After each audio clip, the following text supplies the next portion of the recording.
പാലാ നഗരസഭ അധ്യക്ഷ സ്ഥാനത്തിന് തനിക്കും അർഹതയുണ്ടെന്ന് കോൺഗ്രസ് വിമത മായ രാഹുൽ. വിജയിച്ച 4 സ്വതന്ത്രരിൽ ഒരാളായ മായ കൂടി പിന്തുണച്ചാൽ മാത്രമേ UDFന് കേവല ഭൂരിപക്ഷം ഉറപ്പിക്കാനാകൂ. ആദ്യ ടേം അധ്യക്ഷ സ്ഥാനം വേണമെന്ന ആവശ്യം മായ UDF നേതൃത്വത്തെ അറിയിക്കും. സ്വതന്ത്രർ ഭരണം തീരുമാനിക്കുന്ന പാലാ നഗരസഭയിൽ സ്വതന്ത്രരുടെ പിന്തുണ UDF പ്രതീക്ഷിച്ചിരുന്നു. മുൻ CPM അംഗം ബിനു പുളിക്കാക്കണ്ടം, മകൾ ദിയ, സഹോദരൻ ബിജു എന്നിവർക്കൊപ്പം കോൺഗ്രസ് വിമതയായി മത്സരിച്ചു ജയിച്ച മായ രാഹുലും പിന്തുണ നൽകുമെന്നും കണക്കുകൂട്ടി. കേവല ഭൂരിപക്ഷത്തിന് വേണ്ട 14 സീറ്റിലേക്ക് എത്താൻ UDFന് മായയുടെ പിന്തുണ കൂടിയേ തീരൂ.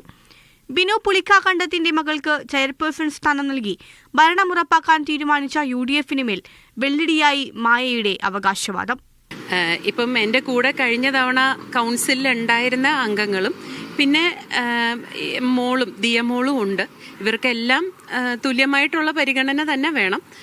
അതുപോലെ തന്നെ എനിക്കും പരിഗണന വേണം എന്ന് മാത്രമേ ഞാൻ പറയുന്നുള്ളൂ. ബിനു പുളിക്കാക്കണ്ടവും കുടുംബാംഗങ്ങളും UDFനെ പിന്തുണയ്ക്കുകയും മായ LDFനെ പിന്തുണയ്ക്കുകയും ചെയ്താൽ ഇരു മുന്നണികളും തമ്മിൽ 13 സീറ്റ് വീതം തുല്യത പാലിക്കും. അങ്ങനെയെങ്കിൽ നറുക്കെടുപ്പിലൂടെ മാത്രമേ അധ്യക്ഷയെ തിരഞ്ഞെടുക്കാൻ കഴിയൂ.